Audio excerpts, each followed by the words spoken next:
Mary Rogers was likely born around 1820, and she was believed to have been born in Lyme, Connecticut, although there are no existing birth records to confirm this. Raised as the sole child to her widowed mother, Mary grew into a strikingly beautiful young woman. Tragically, when Mary was just 17, her father, James Roger, lost his life in a devastating steamboat explosion.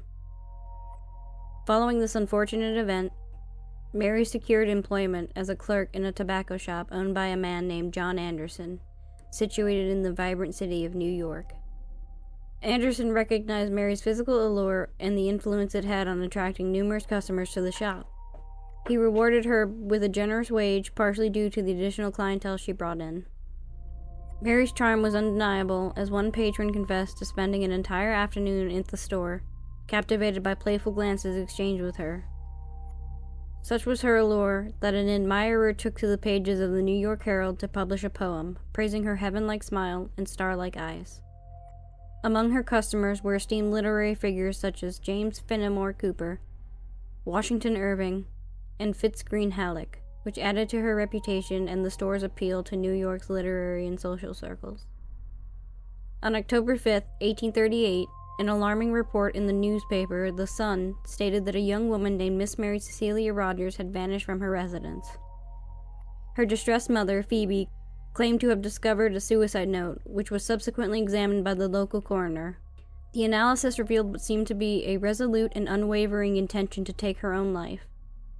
Curiously, the next day, the Times and commercial intelligence contradicted this narrative by asserting that the disappearance was nothing more than a ruse and that Rogers had merely gone to visit a friend in Brooklyn.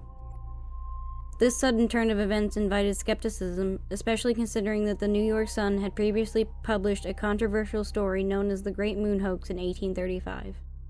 Some speculated that the apparent return of Mary Rogers might be the true hoax, pointing to her delay in returning to work at the tobacco shop as evidence. Rumors circulated, suggesting that the entire episode may have been a well-orchestrated publicity stunt, possibly concocted by the shop owner, Anderson. On July 25, 1841, Mary Rogers informed her fiancé, Daniel Payne, that she intended to visit her aunt and other relatives. However, 3 days later, on July 28th, a tragic discovery was made when the police found her lifeless body floating in the Hudson River near Hoboken, New Jersey. Known as the Beautiful Cigar Girl, her death became a gripping mystery that captured the attention of newspapers nationwide. Speculation surrounding the case suggested she may have been murdered or met with a tragic fate due to a botched procedure by the notorious abortionist Madame Ristel. The aftermath of her demise brought immense sorrow to her fiancé, Daniel Payne, who could not bear the pain and grief any longer. Distraught and overwhelmed, he succumbed to an overdose of laudanum during a night of heavy drinking, leaving behind a remorseful note found among his belongings near Sybil's Cave on October 7, 1841. The letter expressed his regret for a misspent life.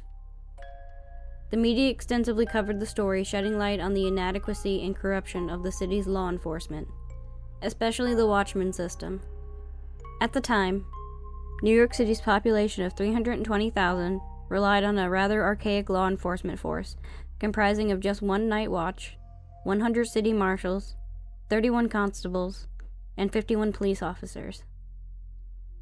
One prevalent theory circulating in the public was that Mary Rogers had fallen victim to gang violence.